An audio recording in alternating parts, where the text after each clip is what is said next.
insurance is boring. And so if you're saying insurance is exciting, you've got to hook me. You've got to bring me in a little bit more. And you've got a nice start, but it feels like we could weave a few more elements in here. This is a concept archetype where people love to hear the hidden side that we think we know a topic, but there's some hidden backstory that we don't know. And almost the more boring the topic is on the surface, if you can introduce something that is exciting and interesting underneath it, people love that tension. Welcome back to another podcast roast, where in every episode we dissect one of our listener-submitted shows to identify some of the takeaways that you can apply to your own show to improve your discoverability and your listener acquisition. And so today on The Skewer is Insurance versus History by our listener Meredith Brasher. She actually was one of the first people to submit a review for our show, so thank you to Meredith, and her name was drawn. And so today she has the distinct honor and terror of being on The Skewer. So, Justin, I'm going to throw it over to you. And as you pull up Meredith's show, Insurance versus History, what are some of the first impressions that come to mind? So I highly encourage everyone to do this. I opened up Apple Podcasts. I typed in the name of the show, Insurance versus History. And the first thing I notice, the cover art, the letters are very, very small. Even actually the balance of the cover art is a little bit off, but the cover art is almost like not readable at this size. It's interesting. Right underneath down here at the bottom, I was listening to Hidden Brain. And so I have an example of Hidden Brain, and they've got like very bold text that's still readable, even though it's tiny, tiny, tiny. My first thought is, this cover art could use some work. And it's just from searching in Apple Podcasts. The title is intriguing me. Me as well. The title is compelling, like Insurance versus History. I'm curious. It's opened up a curiosity loop in my mind. And then the description is very short and has the URL in it. And so I would probably tweak some things there. What are you seeing on your side? I have it up here in desktop, and it's interesting your perspective on mobile, because this is something that is always worth checking into. But if you just view it in whatever tool you're designing the cover art in, perhaps, or getting it back from a designer, or even looking here on the desktop, you're like, okay, it's very clear, it's readable. My first thought here on desktop is actually like, oh, this is a interesting cover art in that it feels like there has been some thought that's gone into this. Like, it feels intentional. Even like you mentioned that the text is not centered, that feels intentional to me. Like, I actually think there's some good design going on here, although I don't know how I would decipher this. It's almost reminiscent to me of 99% Invisible, where they have, I think, this black background with this one yellow square. And so I don't think this is riffing on that, but I wonder what the significance is of this. And I look at this and I'm just like, oh, it feels clean. It feels tight to some extent from a design perspective, but I do think that it is probably not readable at small size. Like you've mentioned, you've just kind of affirmed that it's not. The other thing here is I'm like, what is the purpose of this yellow square? Like, does this signify something that for somebody in the insurance world, maybe they know what's going on here? But my first impression is both. There's like some positive things going on here, and maybe also there's some things that could be tweaked, but I wouldn't say from the cover art I have a negative impression, which is, I think, always a good place to start. And I would say it certainly probably stands out from other shows on the topic, which is always a great thing. So like you mentioned, the title is also extremely intriguing to me here, Insurance versus History. And so what I like about this is there's this like head-to-head face-off, which immediately from the title, we're like, oh, there's some kind of tension here. There's some competition going on. I don't really know what that means yet, but from the title, I'm like, okay, this sounds interesting. Insurance is probably a topic that most of us think is not really that interesting. It's probably the last thing that we want to listen to a podcast on. We don't want to deal with insurance ever. And yet, this title has kind of captivated me. And so I think that is almost the highest bar that you can reach for with a podcast title, is that somebody comes across it. Not only are they not interested in your topic, they are maybe actively want to avoid your topic at all costs. And if you can still intrigue them with both the title, and in this case, I would say the title is representative of the show concept. And so it's not just that there's this title, there is an underlying show concept. I think that is a huge plus here that's going on for the show. So I'm curious, and you want to take us through, you mentioned that the description is very short. You want to read us through the one-line description here? Exploring all the ways that insurance changed history or failed to. Dun, dun, dun. Yeah, it is dramatic. And this is such a interesting frame, I think, for the show. And what's interesting to me here as well is that the show is in the history category. And so that actually gives me this kind of clue. And I think there's also the explicit tag beside it as well. So it's like, oh, a spicy insurance show about history that's explicit as well. Okay, like it's getting more interesting already from the traditional, like what we might think of as a podcast about insurance. And so this hook here, exploring all the ways that insurance changed history or failed to. I'm curious. I'm wanting to go deeper here as a listener. Now, you did mention a couple things about the description that we should maybe dig into a little bit more before we continue on. I like it's compelling. I'm kind of looking for a little bit more here. It's got me curious, but I still don't exactly know like what is this show? What is it about? What am I getting into? Is this for insurance professionals? Is this for insurance nerds? Like, is there such a thing? I don't know. So it feels like there could be a little bit more. And they have their web URL in the description, and it's just a distraction. It's not necessary. I think if they really wanted it, they should make their description longer and have that below the fold. Yeah. That's my one thought and it especially doesn't look very good in Apple Podcasts. It just looks like, oh, wow, someone accidentally pasted in a URL in that description. Yeah, my first kind of thought here is that there's some optimization that could be done both with the title, possibly. I think the title does work on its own. As we both said, like it does pull us in and at least makes us curious to hear more. So this may not be a case where you add a tagline, but I think that you do want some additional context somewhere, either in the title or the description or both. And I think to your point, like who is this specifically for? And this is actually a good first line of the description, exploring all the ways insurance changed history or failed to. But then I think we want to build on that a little bit and add some intrigue, because I think that somebody who reads that, they're like, okay, I'm interested, but what does that mean? And so here is, I think, where you want to kind of reel them in a little bit more, demonstrate maybe some of the stakes here or some of the intriguing kind of episodes where insurance has played a pivotal role in history to some extent. And so maybe I might start, if I'm trying to like write copy on the fly, which is always a little bit hard, but I might call out what listeners are thinking. And I might be like, you might think of insurance as a boring thing that you avoid at all costs and only engage with when you have no other option available. We've all had these experiences with, terrible insurance companies who deny your claim, whatever. But what you don't realize is that insurance has actually been one of the most important forces in the development of modern society. I'm making this stuff up on the fly here, but I imagine that you could make an argument for that. And here now, this is a broad audience that I'm like, oh, I don't need to be an insurance nerd to think about this. Like, this is a concept archetype where people love to hear the hidden side that we think we know a topic, but there's some hidden backstory that we don't know.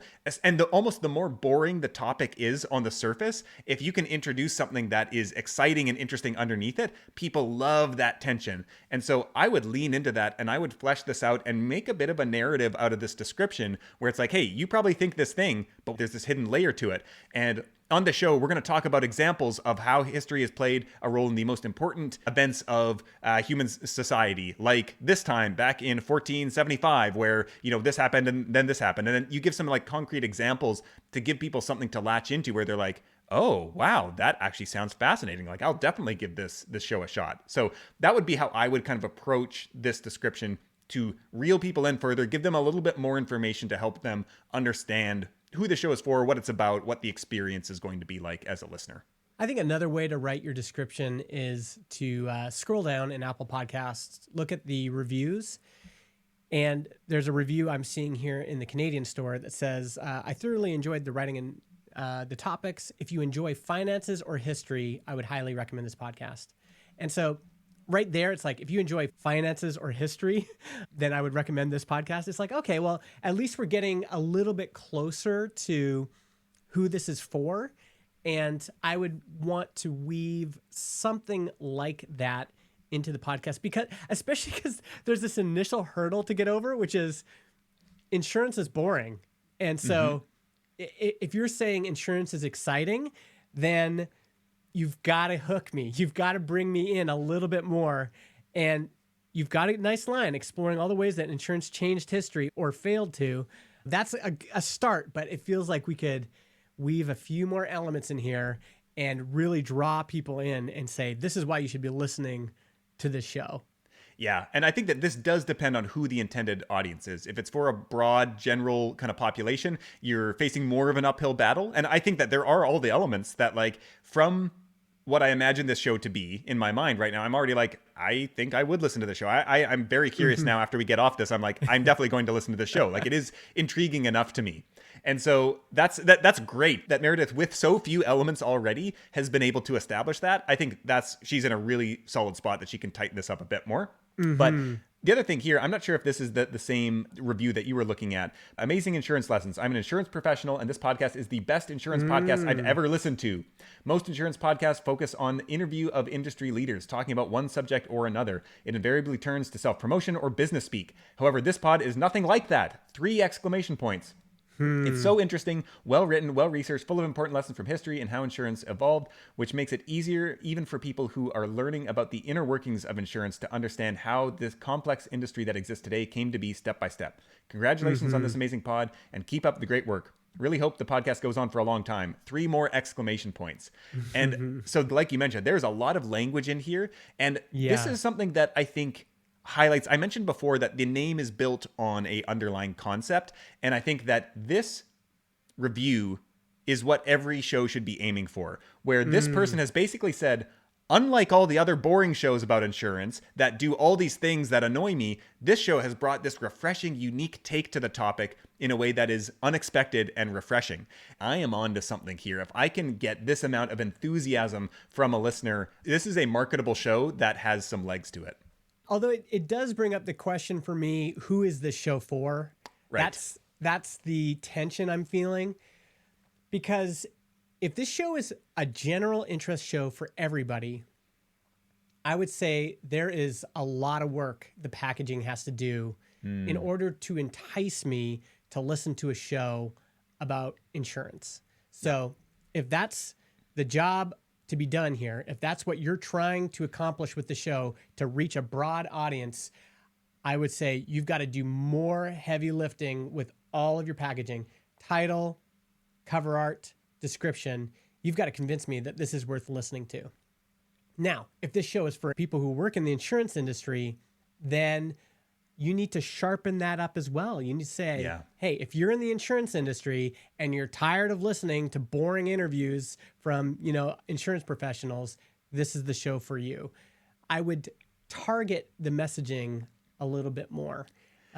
Because unless I read the reviews, I don't know if I was an insurance professional, I don't know if I would listen.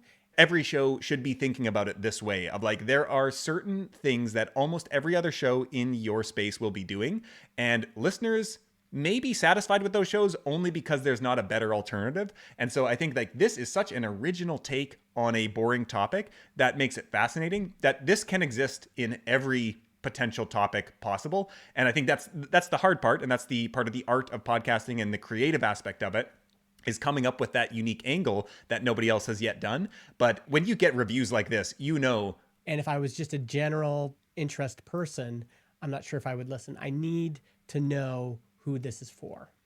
Yeah, that is a really good point. And I think that if I'm thinking about from a insurance professional's perspective, probably I don't want to listen to insurance shows in my off time as my kind of entertainment. I would actually probably want to unplug from work. And so if I'm going to listen to content on the topic of insurance, probably I want it to be some kind of, let's just call it professional development. Like there's something that I'm taking away that I can apply. Whereas interesting stories from the history of insurance, I don't know that makes me maybe better rounded, but does that have any utility to me in my job performance or anything like that? Whereas if it is a general purpose show, this could be very interesting. And something that you mentioned before in the read through of the review, the listener there had kind of triangulated this and saying like, okay, in part of the history side of things. And so we've kind of like placed it in a category. One of the things that I think about a lot is what I think of as anchors and associations. And so picking something that people are already familiar with and kind of tying yourself to that. And so maybe you say it's like 99% Invisible for the insurance industry. And so now people are like, oh, I know 99 PI, and so I have an idea of what that show is like, and so this is a kind of different lens that we're going to explore a similar kind of episode structure to, or something like that. Or we've got like a show like Science Versus. There's a bunch of these kind of like head-to-head, this versus that type things, and so I think a lot of times for a general purpose audience, you want to pick an anchor show that they know and have a positive connotation with, and they're like, oh, I like that, or at least I'm aware of it. And so if this show is like that, it actually tells me quite a bit that doesn't need to be all written out, because there's a lot that is implied by your choice of anchor or association. And so that might be something that she could explore here and say, like this for insurance, or the insurance version of this podcast, or like if this show and this show had a baby, or whatever it is. And you can kind of use some of these things, pull in references that people already have positive associations with and knowledge with, and kind of be like, oh, actually that sounds fascinating, like I'll definitely give this a shot. You see this in practice. So when people are asking for podcast recommendations, often they'll say, I'm looking for a show like Hardcore History, but in the business realm. I'm looking for a show like This American Life, but applied to video games. And so people are already using that language. And so to have that in your copy, especially when you're a new show, is very helpful. It's the same way we recommend bands. It's like, well, what are they like? Well, it's like, well, it's as if like Blink-182 and Modest Mouse combined. That's what they sound like. It's like, oh, okay, that's interesting. So giving people these anchors of here's kind of what the show is like. It's similar to this, but applied to this. I think it's a pretty good move. And you might even get some search traffic for that, as people are like, find me a show like this, but for this topic. Yeah. And the other thing I'll say about that is, like, she can use this here to apply it onto her existing show, but this is also a great technique for developing your own kind of original, refreshing concept, is to take your topic, and maybe you find yourself in a category where this is where a lot of us start, is like this review. It's like, oh, basically all I'm doing on the show is interviewing industry leaders in my field, and maybe it's not actually that interesting because there's 35 other shows that also do that. And so then you can say, okay, well, what would it look like if I was to take my topic, and let's just scroll through Apple Podcasts, through my podcast app, through the charts, and let's just like make a list of like what kind of shows stand out here, what's popular, and how could I take that concept and apply it to my topic? And I could be the Tim Ferriss of whatever my topic is, and you're the only one who's doing like 3-hour-long interviews that are going super in depth that nobody else is doing that, or any other show that has some kind of unique format. And so I think that that's a great exercise to go through. We can see there's all these successful shows out there. A lot of them have kind of unique, interesting concepts. And this extends beyond podcasting as well. You could say, what are my favorite newsletters or YouTube channels? How could I take that concept and apply it to my topic? And a lot of times that's where you actually end up with something that's really interesting. People kind of get it right away, and it immediately differentiates you from all the other shows in your space. Yeah, I think that's a good takeaway. Maybe we should mention the byline here is also a little bit weird. The author line says insurance versus history, but there's no spaces there. I found that a little bit like disjointed. In this case, it's insurance versus history productions. You're kind of wasting the author tag there because we already have the title, and then you're just duplicating it again. I'm not sure what they could do there if that's the name of the company, but if this is hosted by somebody in particular, I would put the host's name there instead. Yeah, and so just to like skip ahead here a little bit to the episode descriptions, Meredith uses the word I. And so she says here in this one description, 3 years ago when I started thinking about making a podcast. And so that tells me that this is like a host-led show where like, okay, she is talking about herself in the first person, and she's saying, I am thinking about the show, I am creating the show, I am talking with so-and-so, I'm talking about this topic, I'm exploring this. And so we've talked a lot before about how podcasts are very driven by the host. And a lot of times that is the thing that people keep coming back for. And so I would make that a little bit more legible maybe in that author tag where it's like, okay, there's a real person behind this. It feels like somebody is crafting this. And I actually pulled up her website here. And she's got an About Me page on her website. The website's a little bit basic right now. It's basically just the current list of episodes.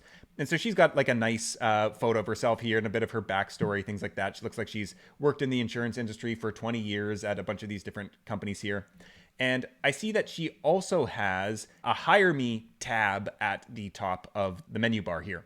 And so that suggests to me, and I think I looked at this a little bit previously, so it says coming soon. So there is going to be some kind of professional offering that is related to this show that my thought here is that if that's me, I want to make sure that in the podcast listing, people know who I am. They're starting to build some kind of name awareness and familiarity and associating me with this show, so that if somebody does want to hire me at some point, there's this kind of personal relationship to some extent, or this affinity, this awareness of the person behind the show.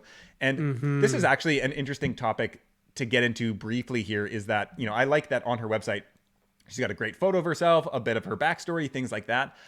It frustrates me to no end when I go to a podcast website and I go to the about page and there is no photo, there is nothing about the host. And then we get in the same thing with social media profiles where there's a avatar or something like that that's not a real person. As a listener, I want to know who is the person behind this. Like this is a real part of podcast listenership, I think, that people a lot of times don't want to put themselves out there. And there may be very many valid reasons to do that, I will say.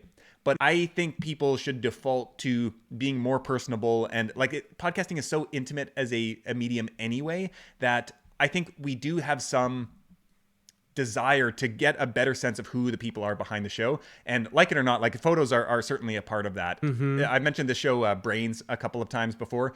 And there's one episode that Cortland Allen and Julian Shapiro, the two hosts, they were talking about their process creating their podcast. And they were talking about this idea of the resolution of relationship through various content mediums. And so let's say Twitter, short form, written only, it's kind of a low resolution version of the creator behind it that you're getting. Whereas then you move up to long form, maybe written content. You get a little bit better sense of who the person is behind the content. Then you get into podcasting, where now you get this vocal inflection. There's more than just the content. There's actually, you get a sense for the real human who's behind this, and a little bit more information about who they are and how they think and what their personality is and how they kind of engage with the world. And then you get into video, where you get this additional layer of resolution. And then maybe at the top is like in-person meetings and things like that. And so this is something that I think is worth thinking about for most people, is that when we're thinking about building trust and affinity with an audience, the higher the resolution that we can offer people, the more they have on to kind of latch onto and get a sense of who we are and really connect with as people. And so this is something that, you know, there are many reasons, like I mentioned, why you might not want to put your face out there on social media or do video, or even for a lot of people, even go on a podcast. But I think that if you don't have any personal kind of hangups around that, I would default to increasing the resolution that you are offering people as a means to connect with you. So I like that Meredith's doing that on her website. I would include that in the show listing as well. I agree. And I think also you're looking at a different website than she has listed. Is that right? Yes, that's right. Okay. So in her description, she's got her like default Libsyn listing page, which does not look all that great. She has a better looking website. Like I mentioned, it's still pretty basic, but we've got the same kind of design conventions here on her page. So we've got that the blue, that kind of navy royal blue, kind of somewhere in between that and this yellow square. And we can see the homepage is just the most recent episode. Then we've got an episode page. There may be more on the blog as well. And then we've got this Hire Me kind of page that's coming soon, an FAQ page. And so, yeah, there's a little bit more content on this website that I'm kind of surprised that this isn't the one she's linking to versus the one that's currently in the description. Yeah, I see this quite a bit. I mean, it's natural that sometimes you would have a website that's just for the podcast and then maybe a page on your website that's also the podcast. But you want to put forward whichever is the best representation of that show as your one link that you get with your show description. Remove the URL from the description itself, but then in that metadata section where you get a website URL, I would put in whatever the best version of your website is. Yeah. And one thing I'll actually add here now that we've looked at her website is that she's got a lot of great information in her About section. So if we go back here, as part of the description, I think we've talked a little bit about this before, is that part of somebody's decision to listen to a show is the credibility of the host. And so she clearly has this. And actually, she's got some other interesting stuff. So she has both a bachelor's and a master's degree in history. Interesting. I love as a creator, like somebody, the people with the most interesting ideas are often, they have these intersecting modalities kind of, or backgrounds. And she's also, I see here, a professional actor. So works as an insurance consultant, historian, and sometimes a professional actor. this is like somebody who's like, wow, they must have such an interesting perspective on this topic. Historian, insurance, actor. Like this has a lot here that I'm like, ooh, I really want to listen to her talk about these topics here. And so I would put that all in the description as well, because I think that these are things that will convert people into listeners. Yeah, I'm glad you brought that up. One trick I think people can do is if you've already written an about page, just go to your about page and pull out the relevant bits of social proof or interesting, because the connection is going to be with you as a host. And so sometimes in the description, that's going to become the most compelling part of the show. Yeah. All right, so should we move on to the episode titles and the kind of episode section as a whole? As you start to do the scroll test here, what's kind of coming up for you? Okay, I love these titles. I'm instantly getting what the show's about and why it's compelling. Insurance versus the Atlantic slave trade. Wow. Yep. There's going to be some drama here. This is compelling, spicy stuff, you know? Insurance versus Enron. Insurance versus Gawker and Hulk Hogan. Oh, man. Like, these titles are amazing. King Hammurabi of Babylon. Wow. I love that there's tension in the titles. It's using a very simple device, which is just verses, but it instantly creates drama. It instantly creates tension. It's compelling on its own. You also recognize these names like Hulk Hogan. It's like, okay, like Gawker. Oh, I remember that story. But now somehow insurance is involved. Like, I got to check this out. What's going on here? Yeah, I have the exact same reaction here too. And so, yeah, I love this as well. The titles to me are really grabbing my attention as we look back through some of the further ones here. We got Insurance versus Larry Silverstein and the World Trade Center collapse on 9/11. Okay, fascinating. You can imagine immediately, you're like, this is an evocative title where you're like, oh man, I can't even imagine what is the insurance fallout what's going on of that there? event. We got the Gambling Act of 1774, Insurance versus the Titanic, Insurance versus Coffee, Insurance versus Gangs of New York. I'm like reading down the list and I'm like, all of these sound fascinating and I just want to know more. And so like, even the funny thing is like, almost a lot of these are somewhat sensational. And then I look at Insurance versus Coffee and I'm like, oh, that sounds so boring. That's even more interesting, which is fascinating in contrast to the others. And so I really like how you mentioned that the titles, along with the show title, along with the show description, they all work together. And now the one thing I would say on that is that if the titles are necessary of the episode for somebody to get the context, people are not always going to see the titles where the show is showing up. And so you may want to, whatever the titles of the episodes are communicating,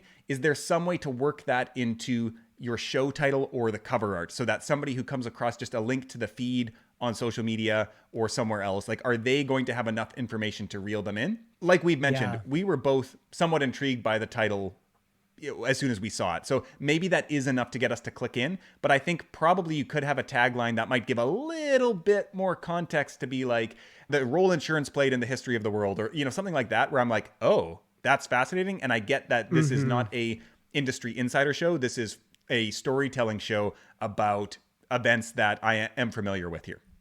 And again, this is why looking at the podcast on mobile is helpful, because each element kind of brings you to the next element on the page. And so the cover has to be compelling enough that it's like, ooh, I got to check out the title. And then I look at the title, it's like, okay, it's the same as the cover. Whether or not I start scrolling is dependent on how you're leading me there through the other elements of packaging. And so I love these titles. I think once people get to these titles, they'll be like, wow, okay, I want to check this out. But I think the cover and the title and the description could do a better job of leading you here, so you at least give these amazing titles a chance, you know, to be seen. Now, one of the things that is a bit surprising to me is that there is no teaser episode. And this, if ever there was a show that feels like it was made for a teaser episode, it feels like this is one of them. It feels like it's a story-driven show. There are lots of elements that are going to create tension and intrigue and all these things that are already coming through in a lot of the kind of basic packaging elements so far. And so I would love, and especially a lot of times, going back and creating a teaser episode after you already have a body of work is a great time to do it, because now you can pull snippets from your past episodes, you can reference some of the topics you've already talked about, and I think a lot of times you can do a better job of it even after the fact. That would be something that I would add here, and probably a lot of that information that's going to come out in the teaser episode or trailer, you can use that same information to flesh out your description a lot better as well. Exactly. Yeah, I'm a big fan of trailer episodes. The other thing that's missing, I know where this is going, which is a huge opportunity, is episode cover art. It's like there. You can picture insurance versus Gawker and Hulk Hogan. You can picture it. Delicious. And there's existing examples on especially YouTube of like this versus thumbnails. Like even if you opened up Canva and you searched versus, you would find a bunch of artwork there that you could use to create this like tension in your images. It's like right there. And you can see as you're scrolling through Spotify, like it would add so much to have a picture of Hulk Hogan there or a picture of Enron. Let's create more chances for people to click through on a particular episode. So many people are sleeping on it. It's an important part of packaging, especially as more podcast players are revealing it in the app. Yeah. So the next thing that I will comment on here is, and I was actually somewhat critical of this in a previous roast. This was of the Cracking Copy podcast, which is a very different type of show to this. And so I see that with this show, there's typically maybe one episode a month released. So we're recording this in March 2024. The previous episode was recorded in November 2023, then September 2023, then back to June, and then we get into March, February, January, December. So then it seems like it's at a monthly cadence before that. So it's not regular, but this show feels like a show that is a body of work that can stand the test of time, that does not need to be relevant. The fact that it's a historical show, it's like, it doesn't matter if this came out 5 years ago, it would still be interesting to me probably to come across this, and it doesn't need to be topical to some extent. So that is not really an issue for me as I come across this, unlike some other shows that are more maybe like teaching you tips and tricks of like what's working now. Like that, those shows need to be more relevant. This show I think is very evergreen. And the other thing is that there are pretty long episodes. So this most recent episode is an hour 32. Previous one's an hour 14, hour 6. And then we get into a bunch that are around the 45 to 50 minute length. But the interesting thing is, like, this type of show, it feels to me like I actually want it to be long. If they can hold my attention, if Meredith like does a good job with the storytelling, which everything in her bio actually reinforces that. So historian, insurance expert, and actor. I'm like, okay, if she's an actor as well, she understands performance and presentation and these types of things. So if that were in the description, I'm like, oh, this is going to be good, because she's got the creative, she's got the insurance, she's got the history, she's got all the pieces to really suck me in, and I'm almost like salivating a bit, like I want to immerse myself in this story. So when I look at this, the length is not necessarily an issue for me and may actually be a benefit. So I'm curious, is that just me, or do you feel some of that as well? Yeah, I feel the same way, but it reveals that a trailer episode would be a helpful tool here, because people do get intimidated by long episodes, and you'd think that pushing play is just such an easy thing to do. Like, let's just push play, but you got to understand they have to decide to push play on your episode in the context of millions of other episodes, and they might have scrolled through dozens of episodes or dozens of shows. And so you need to have some entry points into the podcast that kind of ease them in. It's like, will you give me a minute? Will you give me 2 minutes of your time? And I will make the best pitch possible for this show. Yeah, so I think that that's mostly it for the podcast packaging here, but I am really curious to put a kind of question to you to see how you would approach this here is, for Meredith to market this show, how would you start to think about this? And let's assume that this is a kind of broad audience show. It's not meant for insurance people. It is a kind of entertainment storytelling show, which is different than a lot of the other shows that we've done roasts of so far. And I know a lot of people in this category struggle, because a lot of times where a show is sharing expertise, it's easier to find opportunities to guest about that or things like that, where a lot of marketing advice is oriented towards those people. So with a show like this that's maybe story driven, historical, where would you start from a marketing perspective to increase the listenership? The positioning is super important, because she has to get over this hurdle of people thinking insurance is boring. And so what are the markers? What are the touchstones she could add that would make me think, okay, this is not going to be boring? And I think there's some things she could do with the cover art. Yeah. I think there's some things she could do with the description.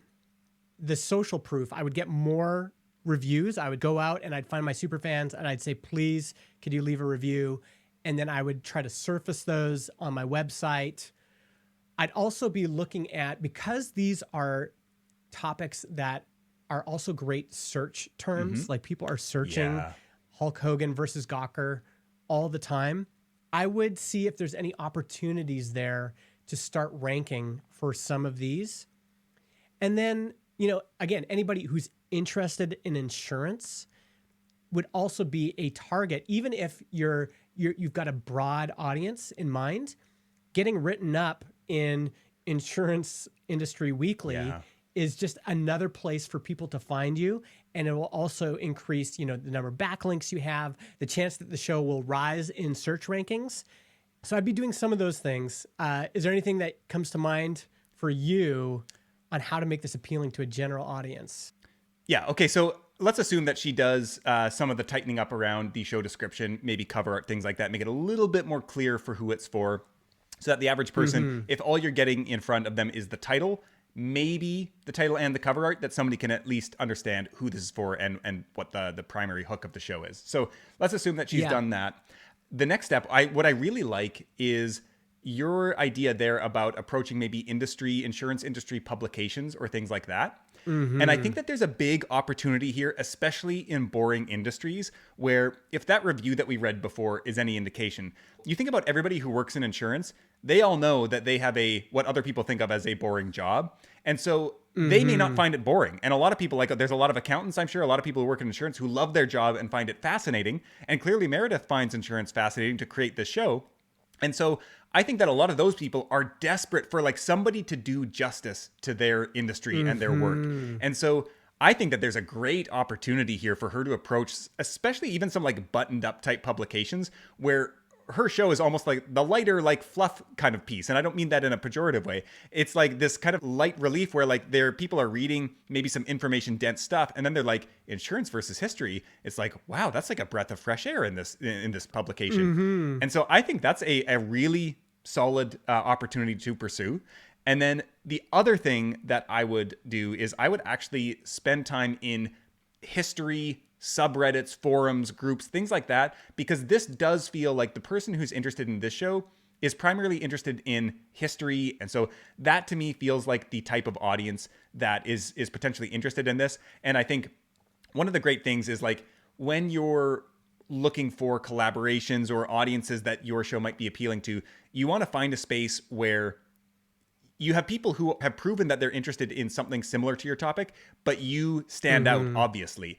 And a lot of times people will go and spend their time and their marketing effort in a place where there is a group of people who are interested in their topic, but they don't stand out at all because there's 10 different people all kind of creating similar content. And so you're better off actually finding a different group where you can be the one and only person talking about that thing. And so I would assume that there is no other history podcast that talk specifically about insurance. And so I think people who are interested in different aspects of history and different kind of angles on it, they're always looking for some other unique lens to approach a certain time period or a certain event. And so I might look at, writing on Quora or being active in subreddits related to specific aspects of history. Maybe even looking at, we can look at something like the Atlantic slave trade or Enron, but going and being active in communities or forums about those topics and being like, hey, I just did this episode on the insurance aspect of this thing that everybody else here is already interested in. And they're like, whoa, there's this new angle that we didn't know about this before. This is such a perfect show for this because she gets to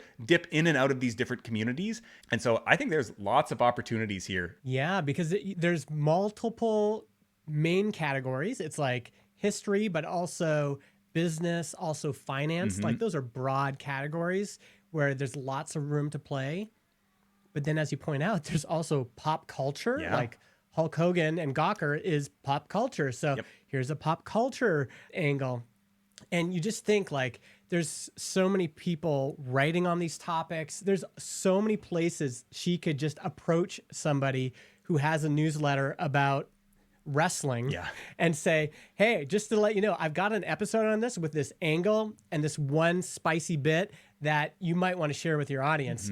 And it's like, then you might get a mention in the next Hulk Hogan Weekly, like there's so many cool opportunities here.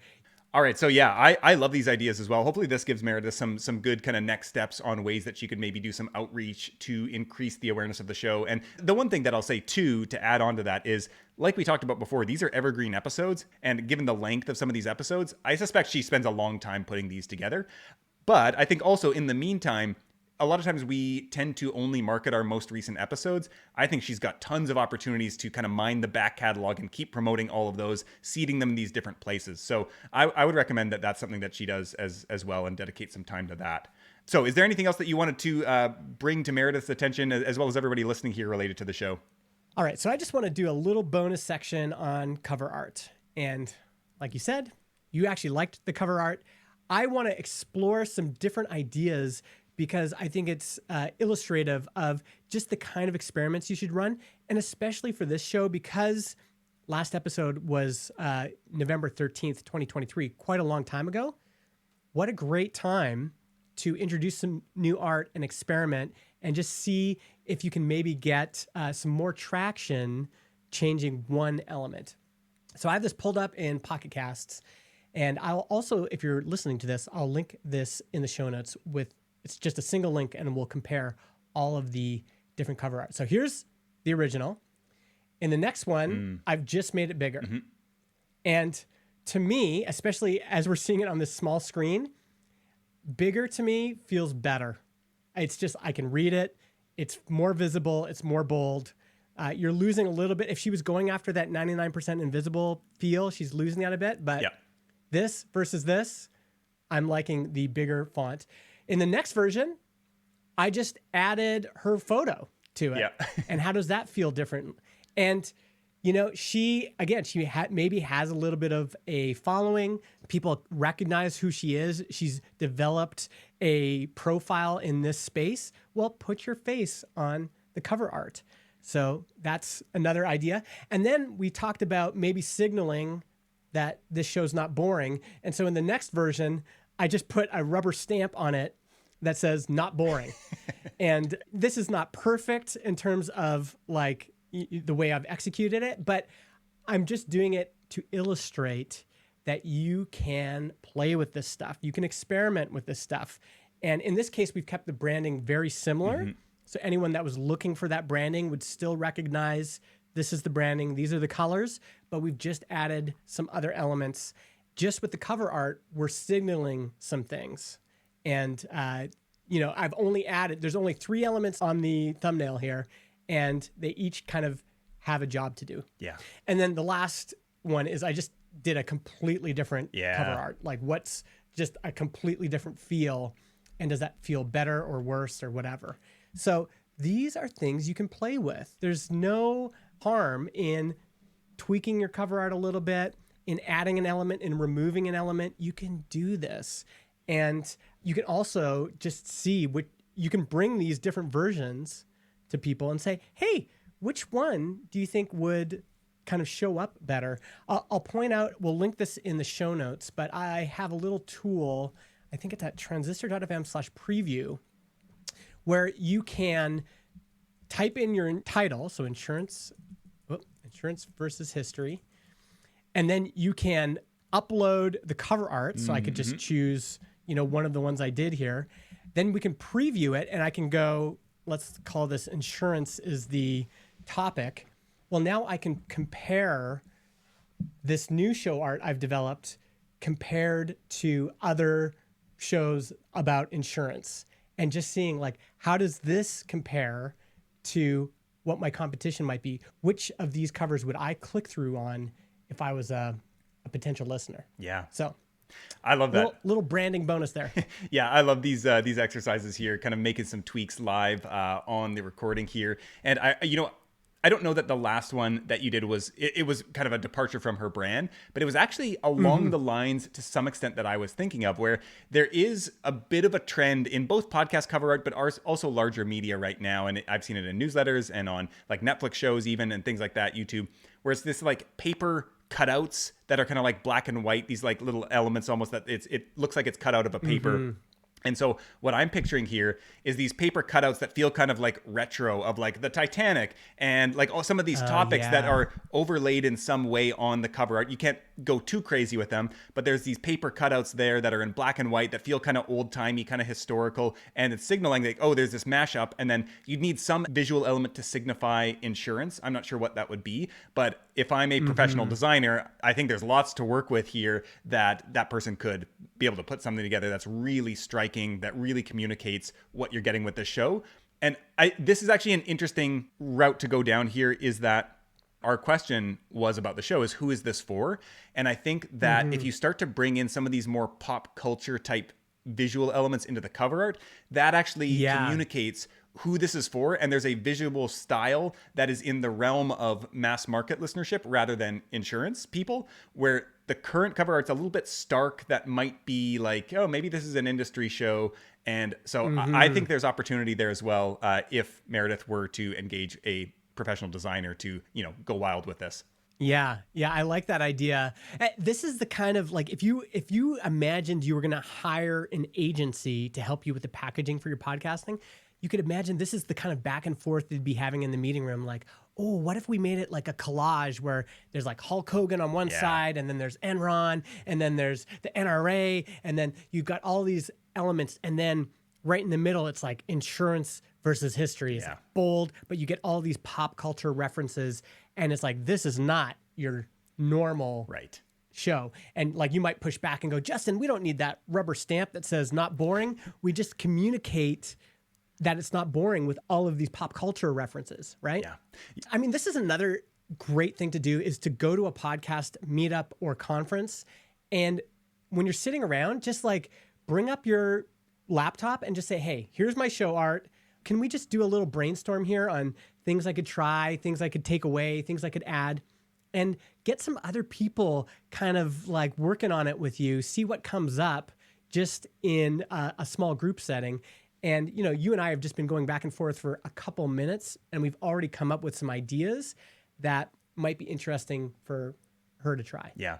And I think the other thing to consider too is like, if you have the budget to hire a designer, I think this is one of the best uses of budget that you will ever come across, because the cover art does so much work for your show. I study design enough as somebody who enjoys design to get some, visual ideas of how to communicate things. But somebody who's a professional designer, their level of visual fluency is just so beyond the rest of ours that they're going to have so many ideas that are both like subtle. They're not quite so on the nose. And so I see a lot of times people who design their own cover art. I've certainly done this as well. You know what you want to communicate, but you only have the most obvious way to communicate it. And so it comes off as kind of like trite or cheap in some way. Whereas a professional designer, they actually know to avoid that stuff, and they can communicate the same thing even better in a more creative, artistic, evocative way, rather than just saying the thing right out loud with some obvious icon or something like that. So this is something that I think when you start looking at a lot of cover art, a lot of book covers, movie posters, things like that, this is where we want to take inspiration from, is like the people who are doing it the best. And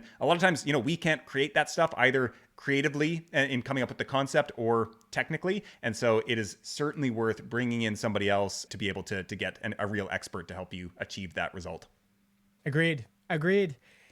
Overall, I thought she's got a lot of good things going. I think we pointed out like the titles really grabbed us. I'm curious, actually, like I'm kind of waiting for us to finish recording so I can click play on one of these. Yeah. But there's some real opportunities here where she could step up her game and I think attract a bunch more listeners for a show like this. Yeah. And I would say like she's done the hardest work, which is coming up with an interesting concept. And so basically 80-90% of the job done here, assuming that the episodes are great, which there's a lot of indicators to me that they will be. And so it's like, let's get it that final 10% of the way where all of the outward packaging actually communicates the value of what's on the inside. So Meredith, I would say great job on the show concept. It sounds fascinating. It certainly hooked us here as we've been going through this. And I hope that this has been helpful both to Meredith and to everybody else listening on punching up some of the additional packaging elements on what already seems to be a solid foundation of a show. Absolutely. So, Justin, what is the best way for somebody to submit their own show to the Skewer for a future episode? If you want to submit your show, search for Podcast Marketing Trends Explained in Apple Podcasts, leave us a review, and leave the name of your show.